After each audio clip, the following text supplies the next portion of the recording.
사고 다음 날 시어머니는 이미 결정을 내렸습니다. 며느리가 식물인간이라고. 하지만 며느리는 모든 것을 듣고 있었습니다. 지금부터 그 이야기를 시작하겠습니다.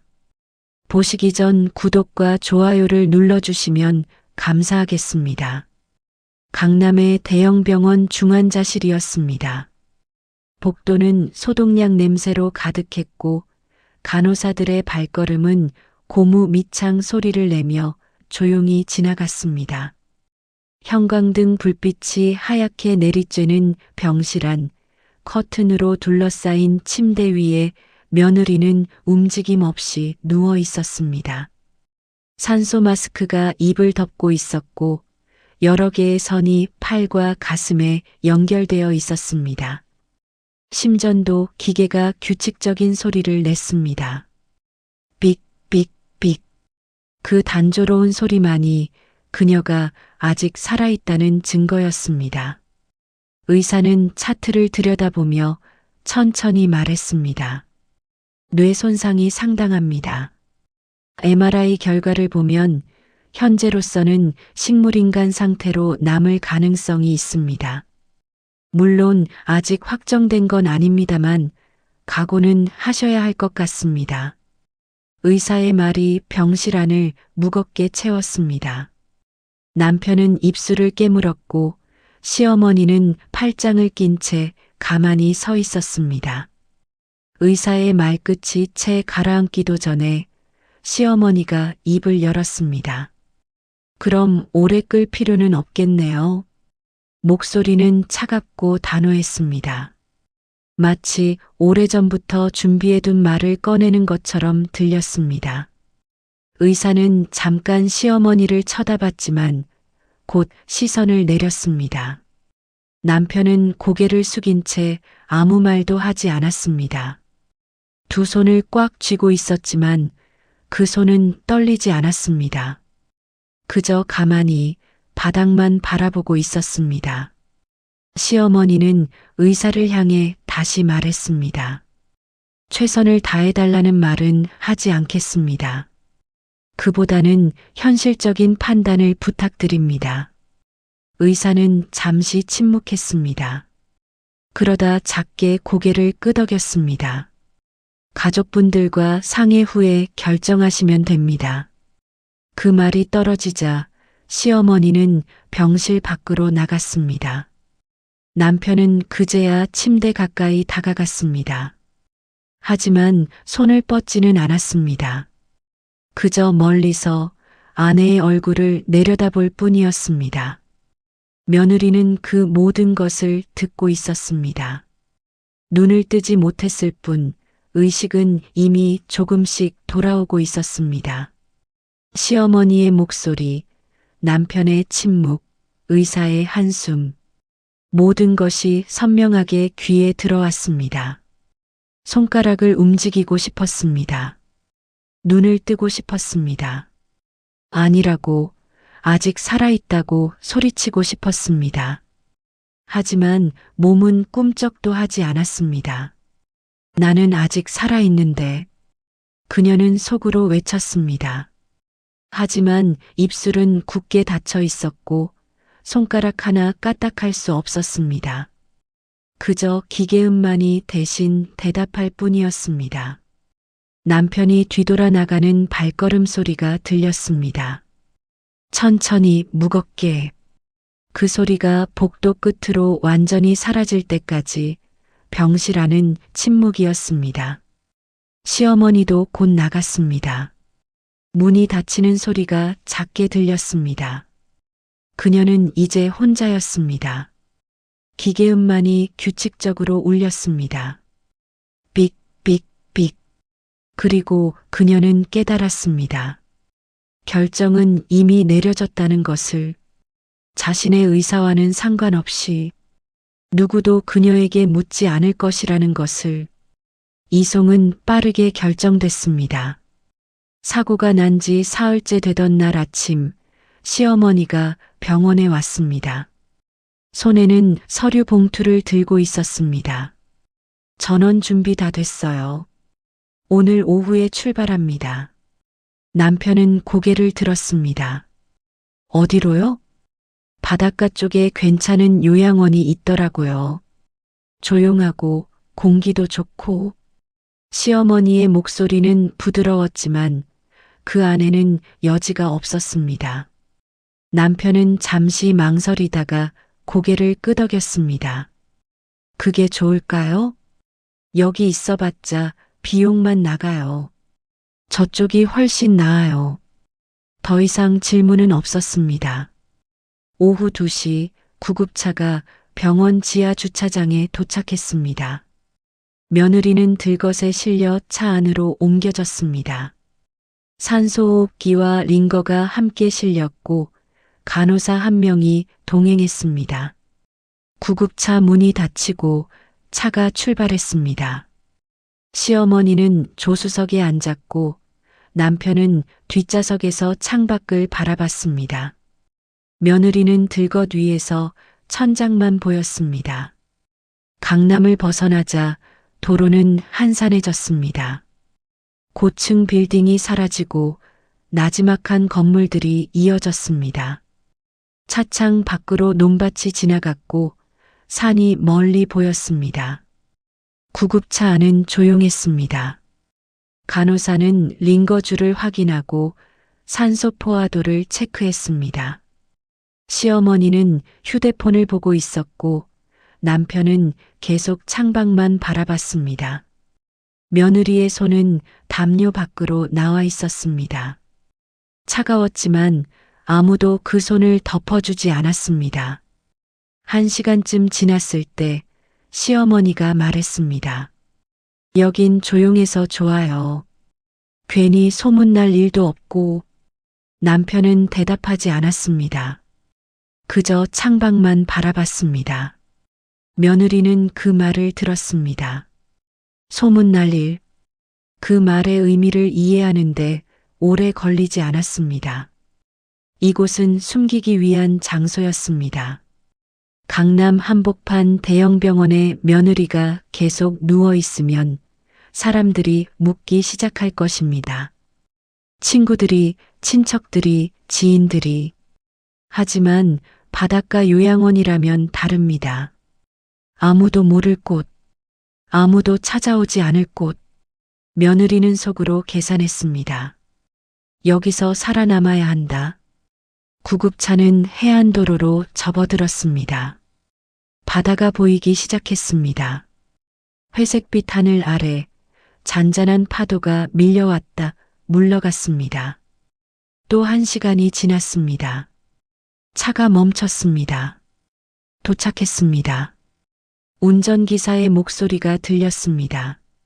차 문이 열리고 며느리는 다시 들것에 실려 밖으로 나왔습니다. 바람이 불었습니다. 차갑고 습한 바람. 바닷내음이 코끝을 스쳤습니다. 요양원 건물은 낡았습니다. 3층짜리 회색 건물. 페인트가 벗겨져 있었고 창문은 빛을 제대로 받지 못하는 듯 어두웠습니다. 시어머니가 먼저 안으로 들어갔고 남편이 그 뒤를 따랐습니다. 며느리는 들것 위에서 하늘을 보았습니다. 구름이 낮게 깔려 있었습니다. 그리고 그녀는 생각했습니다.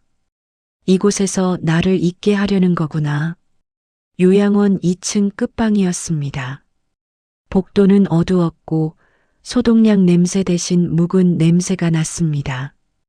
오래된 건물 특유의 습기와 곰팡이가 섞인 냄새였습니다. 며느리는 침대에 누워 천장을 보았습니다. 천장에는 물이 샌 자국이 있었습니다.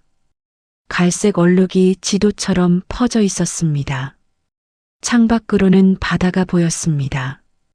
회색 하늘 아래 잔잔한 파도. 멀리 수평선만 보일 뿐 다른 건물은 보이지 않았습니다. 사람의 흔적도 보이지 않았습니다. 시어머니가 방 안을 둘러봤습니다. 시설은 좀 낡았지만 조용해서 괜찮네요. 병원장이 들어왔습니다. 60대로 보이는 남자였습니다. 헐렁한 가운을 입고 있었고 눈가에는 주름이 깊었습니다. 침상은 이미 준비되어 있고요. 간호사가 하루 2번 들어옵니다. 필요한 게 있으면 말씀하세요. 시어머니가 고개를 끄덕였습니다. 감사합니다. 그런데 그녀는 잠시 말을 멈췄다가 가방에서 휴대폰 하나를 꺼냈습니다. 며느리의 휴대폰이었습니다. 이건 제가 보관하는 게 낫겠죠? 어차피 쓸 일도 없고. 병원장은 별다른 반응을 보이지 않았습니다. 그러시죠. 시어머니는 휴대폰을 다시 가방에 넣었습니다. 그리고 남편을 돌아봤습니다. 우리 나가요. 병원장님이랑 할 얘기가 있어요. 남편은 침대 옆에 서 있었습니다. 며느리를 내려다보고 있었지만 표정은 읽을 수 없었습니다. 그는 한참을 그렇게 서 있다가 천천히 고개를 끄덕였습니다. 네. 2 사람이 방을 나갔습니다. 문이 닫혔습니다. 며느리는 혼자 남았습니다. 침대 옆 탁자 위에는 아무것도 없었습니다. 물컵 하나, 휴지 한 통. 그게 전부였습니다. 휴대폰도 지갑도 아무것도 없었습니다. 복도 밖에서 시어머니의 목소리가 들렸습니다. 작게 하지만 또렷하게. 간병인은 필요 없어요. 병원에서 다 알아서 해주신다고 하셨죠? 병원장의 대답은 잘 들리지 않았습니다. 그렇습니다. 저희가 관리합니다. 면회는요? 사전에 말씀하시면 됩니다. 아니요, 면회는 당분간 없을 겁니다. 환자 상태도 안 좋고 가족들한테도 스트레스니까요. 알겠습니다. 발걸음 소리가 멀어졌습니다.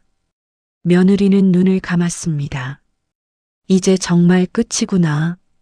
휴대폰이 사라졌습니다. 간병인도 없습니다. 면회도 차단됐습니다.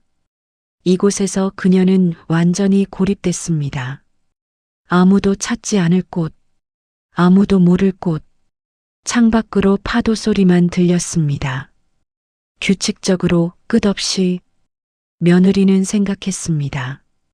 살아남아야 해. 어떻게든. 하지만 어떻게 살아남을 수 있을지 그녀는 알 수 없었습니다. 손가락 하나 움직일 수 없는 몸으로, 아무도 듣지 못하는 목소리로 그녀는 그저 천장을 바라보았습니다. 물이 샌 자국이 점점 더 선명하게 보였습니다. 시간이 흘렀습니다. 해가 지고 어둠이 방을 채웠습니다.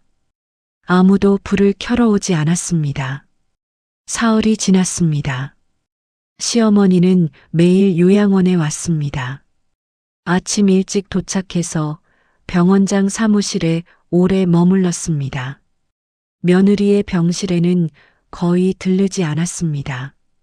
문 앞에서 잠깐 들여다보고 그대로 돌아가곤 했습니다. 남편은 오지 않았습니다. 나흘째 되던 날 며느리는 복도에서 들려오는 대화를 들었습니다. 시어머니의 목소리였습니다. 연명 중단은 언제쯤 가능합니까? 병원장의 대답은 조심스러웠습니다. 그건 가족 전원의 동의가 필요합니다. 그리고 환자 상태에 대한 정확한 판단도 있어야 하고요. 판단은 이미 나왔잖아요. 식물인간이라고. 하지만 아직 경과를 더 지켜봐야. 얼마나 더 지켜봐야 합니까? 시어머니의 목소리에는 조급함이 섞여 있었습니다. 병원장은 잠시 침묵했습니다. 1달 정도는 지켜봐야 합니다. 그 이후에 상태가 호전되지 않으면 그때 가능하다는 거죠? 네. 법적 절차를 밟으면 가능합니다. 며느리는 그 대화를 들으며 온몸이 얼어붙는 것을 느꼈습니다. 1달.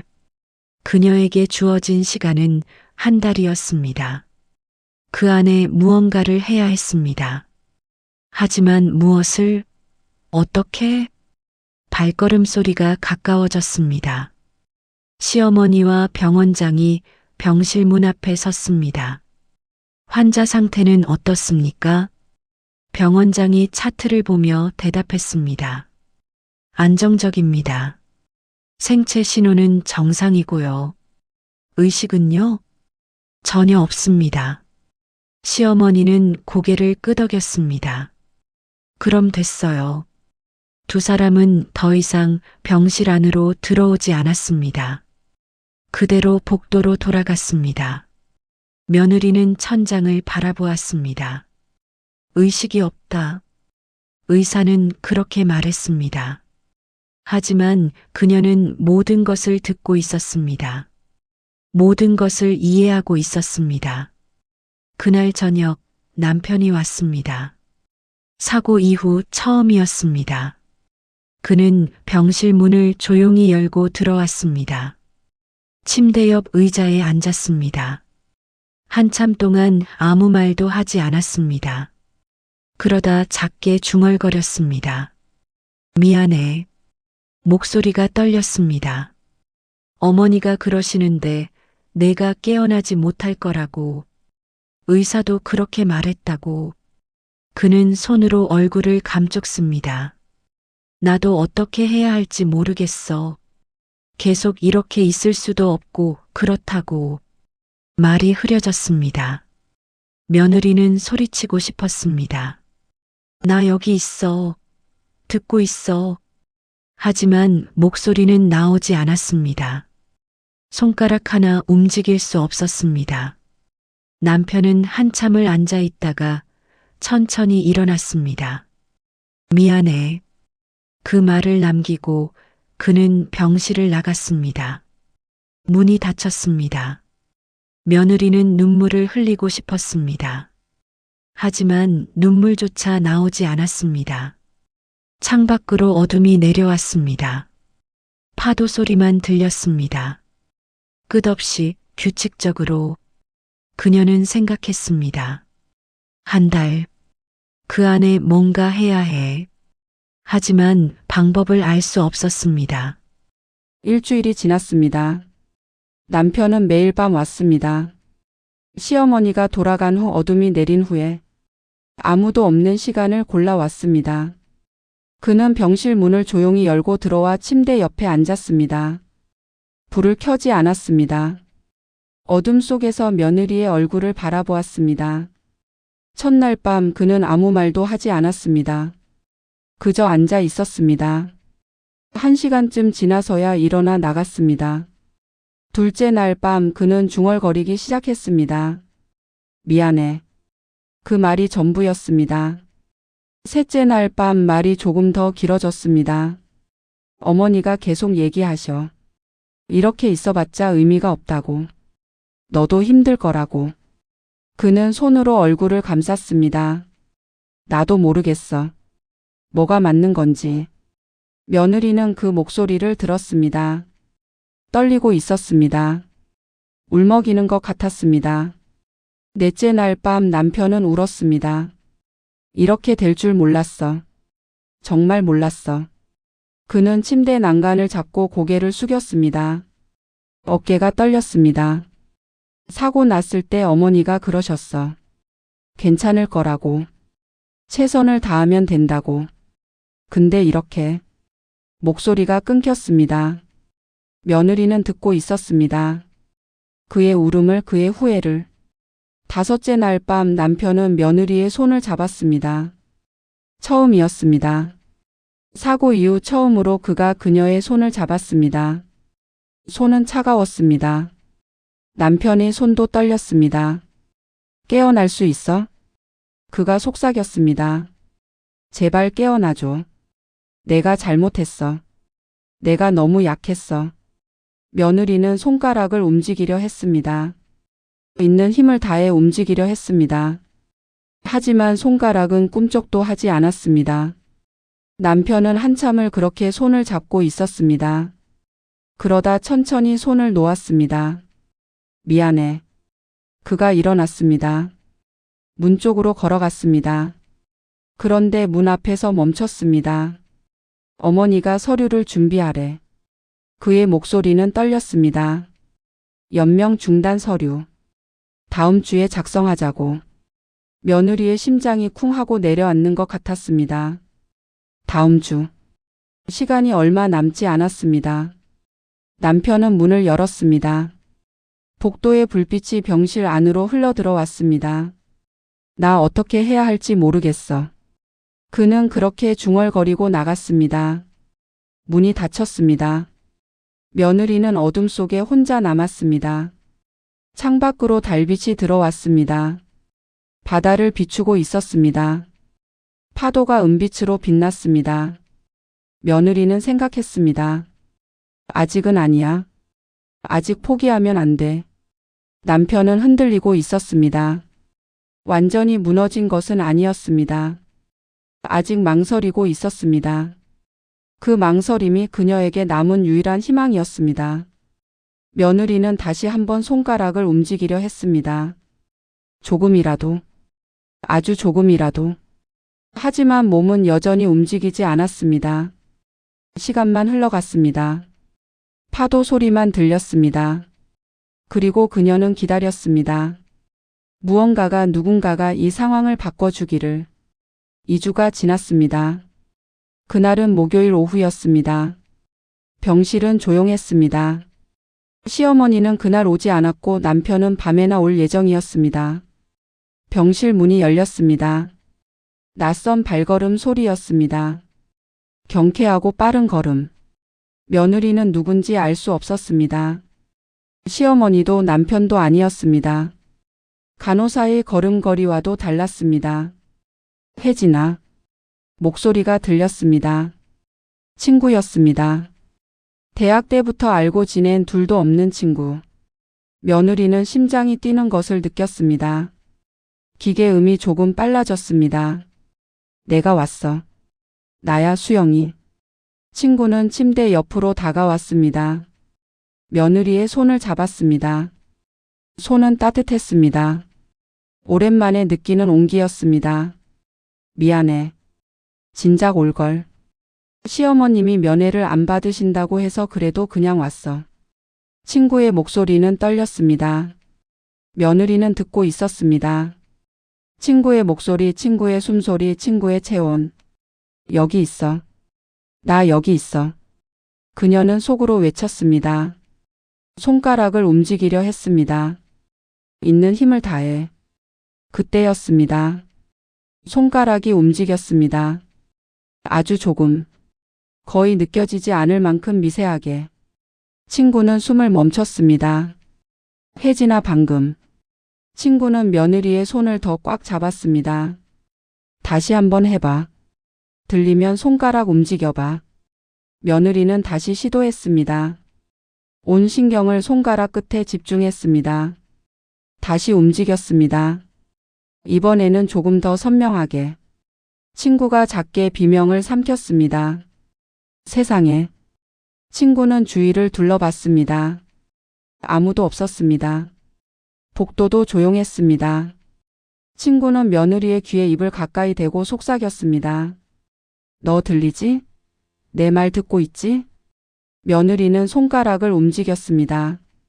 맙소사 의식이 있었어? 다시 손가락이 움직였습니다. 친구는 눈물을 흘렸습니다. 소리 내어 울지는 않았지만 눈물이 뺨을 타고 흘러내렸습니다. 알겠어. 일단 아무한테도 말하면 안 돼. 조용히 있어.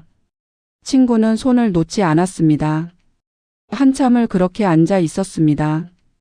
계획을 세워야 해. 어떻게든 너를 여기서 꺼내야 해. 친구의 목소리는 단호했습니다. 그때 복도에서 발소리가 들렸습니다. 친구는 재빨리 손을 놓고 일어났습니다. 간호사가 들어왔습니다. 면회 시간 끝났습니다. 네, 알겠습니다. 친구는 며느리를 한 번 더 바라봤습니다. 그리고 작게 고개를 끄덕였습니다. 다시 올게. 그 말을 남기고 친구는 나갔습니다. 며느리는 혼자 남았습니다. 하지만 이제 달랐습니다. 누군가가 알았습니다. 누군가가 믿었습니다. 그녀는 혼자가 아니었습니다. 창밖으로 해가 지고 있었습니다. 하늘이 주황빛으로 물들었습니다. 며느리는 손가락을 다시 움직여 봤습니다. 조금씩이었지만 분명히 움직였습니다. 살 수 있어. 나 살 수 있어. 그녀는 처음으로 희망을 느꼈습니다. 사흘 후 친구가 다시 왔습니다. 이번에는 혼자가 아니었습니다. 40대 남자가 함께 있었습니다. 의사 가운을 입고 있었습니다. 내 남편이야. 의사야. 친구가 속삭였습니다. 남자는 침대 옆으로 다가왔습니다. 며느리의 눈을 들여다보고 손목의 맥박을 짚었습니다. 그리고 작은 손전등으로 눈을 비췄습니다. 혜진 씨 들리시면 눈을 깜빡여 보세요. 며느리는 온 힘을 다해 눈을 깜빡였습니다. 한 번, 두 번. 남자는 숨을 들이켰습니다. 손가락도 움직여 보세요. 손가락이 움직였습니다. 아주 조금이었지만 분명했습니다. 남자는 친구를 돌아봤습니다. 친구는 눈물을 흘리고 있었습니다. 맞아. 의식이 있어. 남자는 가방에서 노트를 꺼냈습니다. 며느리의 차트를 살펴봤습니다. 여기 기록을 보면 식물인간 상태라고 되어 있는데. 그는 고개를 저었습니다. 이건 오진이야. 아니면 의도적일 수도 있어. 친구가 물었습니다. 무슨 말이에요? 의도적인 걸 수도 있어. 남자는 차트를 다시 봤습니다. 이 요양원 폐업 예정인데 환자를 받았다는 게 이상해. 게다가 이렇게 젊은 환자를. 친구는 침묵했습니다. 남자는 며느리를 봤습니다. 누군가 당신을 숨기려는 것 같습니다. 의도적으로. 며느리는 눈을 깜빡였습니다. 맞다고. 증거가 필요해요. 남자가 말했습니다. 제대로 된 검사를 해야 합니다. MRI 뇌파 검사. 그래야 법적으로 인정받을 수 있어요. 친구가 물었습니다. 어떻게 하죠? 시어머니가 절대 허락 안 할 텐데. 남자는 생각에 잠겼습니다. 일단 기록을 남겨야 해요. 오늘 제가 본 것 환자의 반응 전부. 그는 노트에 날짜와 시간을 적었습니다. 그리고 며느리의 반응을 상세히 기록했습니다. 이게 증거가 될 거예요. 친구가 며느리의 손을 잡았습니다. 조금만 참아. 곧 여기서 나갈 수 있어. 며느리는 눈을 깜빡였습니다. 고맙다고. 그때 복도에서 소리가 들렸습니다. 누군가 오고 있었습니다. 친구와 남편은 재빨리 자리를 정리했습니다. 병원장이 문을 열고 들어왔습니다. 누구십니까? 목소리는 날카로웠습니다. 남자가 대답했습니다. 환자의 친구 남편입니다. 의사입니다. 무난 인사 왔습니다. 병원장은 그들을 차갑게 쳐다봤습니다. 면회는 보호자 동의가 필요합니다. 알고 있습니다. 곧 나가겠습니다. 친구와 남편은 병실을 나갔습니다. 하지만 문 앞에서 친구가 한 번 더 돌아봤습니다. 며느리와 눈이 마주쳤습니다. 친구는 작게 고개를 끄덕였습니다. 믿어. 꼭 구해줄게. 문이 닫혔습니다. 며느리는 혼자 남았습니다. 하지만 이제 두렵지 않았습니다. 누군가가 진실을 알았습니다. 누군가가 증거를 모으고 있었습니다. 창밖으로 햇빛이 들어왔습니다. 며느리는 손가락을 다시 움직여 봤습니다. 조금씩 더 자유로워지고 있었습니다. 조금만 더 버티면 돼. 그날 밤 남편이 왔습니다. 평소보다 일찍 왔습니다. 아직 해가 지기 전이었습니다. 병실 문을 열고 들어오는 그의 발걸음은 무거웠습니다. 그는 침대 옆에 앉지 않았습니다. 창가에 서서 바다를 바라봤습니다. 한참 동안 아무 말도 하지 않았습니다. 며느리는 그를 볼 수 없었지만 그가 거기 있다는 것을 알았습니다. 숨소리가 들렸습니다. 무겁고 느린 숨소리. 어머니한테 오늘 전화가 왔어. 그가 말했습니다. 내 친구가 다녀갔다고. 의사를 데리고 왔다고. 침묵이 흘렀습니다. 어머니가 화내셨어. 왜 허락도 없이 왔냐고. 면회를 차단했는데. 남편은 창문에 손을 짚었습니다. 근데 이상한 거 알아? 어머니가 너무 예민하게 반응하셨어.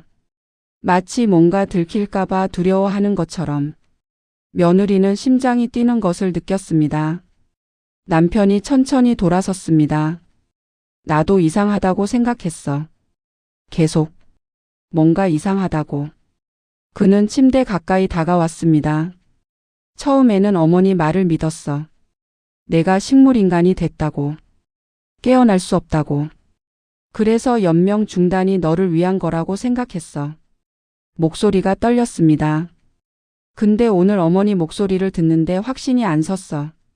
남편은 며느리의 얼굴을 내려다봤습니다. 혜진아 혹시. 그는 말을 멈췄습니다. 복도에서 발소리가 들렸습니다. 시어머니였습니다. 왜 벌써 왔어? 시어머니가 병실로 들어왔습니다. 아 어머니. 오늘 그 친구 이야기 들었지? 절대 다시 오지 못하게 해야 해. 쓸데없이 희망을 갖게 만들면 안 돼. 남편은 대답하지 않았습니다. 시어머니는 침대를 바라봤습니다. 어차피 깨어나지 못할 거야. 의사도 그랬잖아. 어머니. 남편이 입을 열었습니다. 정말 혜진이가 깨어나지 못하는 건가요? 시어머니가 그를 쳐다봤습니다. 당연하지. 그럼 왜 면회를 막으세요? 왜 그렇게 예민하게 반응하세요? 시어머니의 표정이 굳었습니다. 남편은 며느리를 봤습니다. 다시 검사를 받게 하고 싶어요. 안 돼. 시어머니의 목소리는 단호했습니다. 이미 결정된 거야. 취소하고 싶어요. 연명 중단 취소하고 싶어요. 시어머니의 얼굴이 일그러졌습니다. 내가 감히? 제 아내예요. 시어머니는 한참 그를 노려봤습니다. 그러다 차갑게 웃었습니다. 후회할 거야. 그녀는 병실을 나갔습니다. 문이 쾅 닫혔습니다. 남편은 그 자리에 서 있었습니다. 한참 후 그는 침대 옆에 무릎을 꿇었습니다. 혜진아 미안해. 너무 늦었어. 그의 손이 며느리의 손을 잡았습니다. 이제 알았어. 어머니가 뭔가 숨기고 계셔. 며느리는 손가락을 움직였습니다. 남편은 숨을 멈췄습니다. 방금 움직였어? 다시 손가락이 움직였습니다. 분명하게. 남편은 떨리는 목소리로 물었습니다. 혜진아 들려? 손가락이 다시 움직였습니다. 남편은 울음을 터뜨렸습니다. 이틀이 지났습니다. 그 이틀 동안 시어머니는 오지 않았습니다. 남편도 병원장도 보이지 않았습니다. 병실은 조용했습니다. 너무 조용했습니다. 며느리는 불안했습니다. 폭풍 전의 고요 같았습니다. 간호사가 하루 2번 들어와 링거를 확인하고 체온을 재고 말없이 나갔습니다. 창밖으로는 계속 파도 소리만 들렸습니다. 셋째 날 아침 문이 열렸습니다. 시어머니가 들어왔습니다. 병원장과 함께였습니다. 그리고 남편도. 남편의 얼굴은 창백했습니다. 밤새 잠을 못 잔 것 같았습니다. 병원장이 침대 옆 테이블에 서류를 놓았습니다. 연명 중단 동의서입니다. 시어머니가 남편을 봤습니다. 서명해. 남편은 서류를 내려다봤습니다. 펜을 잡았습니다. 손이 떨렸습니다. 시간이 흘렀습니다. 시어머니는 기다렸고 병원장은 창밖을 바라봤습니다. 어머니 정말 이게 맞는 건가요? 맞아. 이게 혜진이를 위한 거야. 더 이상 고통받게 하지 마. 남편은 펜을 들었습니다. 서류 위에 펜을 댔습니다. 며느리는 온 신경을 집중했습니다. 심장이 빠르게 뛰었습니다. 기계음이 빨라졌습니다. 안 돼. 남편의 손이 멈췄습니다. 그는 기계음을 들었습니다. 빨라진 심박수를. 저 다시 생각해봐도 될까요? 시어머니의 목소리가 차가워졌습니다. 뭘 더 생각해? 의사가 식물인간이래. 깨어날 가능성 없대. 하지만 이틀 전에 손가락이 움직였어요. 그리고 지금 심박수도 변했어요. 시어머니가 코웃음 쳤습니다. 착각이야. 보고 싶은 걸 보는 거야. 그럼 지금 해보라고 해봐. 시어머니가 침대로 다가가 며느리의 손을 거칠게 잡았습니다. 손가락 움직여봐. 며느리는 온 힘을 다했습니다. 하지만 시어머니의 소나기가 너무 강했습니다. 시어머니는 손을 놓았습니다. 봐. 아무 반응 없잖아. 남편은 다가가 며느리의 다른 손을 조심스럽게 잡았습니다. 혜진아, 들리면 움직여봐. 며느리는 다시 시도했습니다. 손가락이 움직였습니다. 분명하게. 남편의 눈이 커졌습니다. 움직였어요.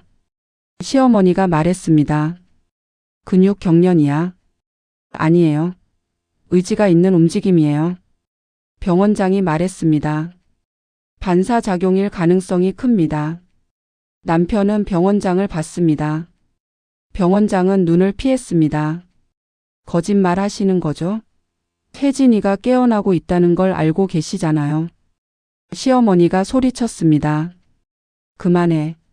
서명하고 끝내. 안 해요. 남편이 펜을 내려놓았습니다. 혜진이는 살아있어요.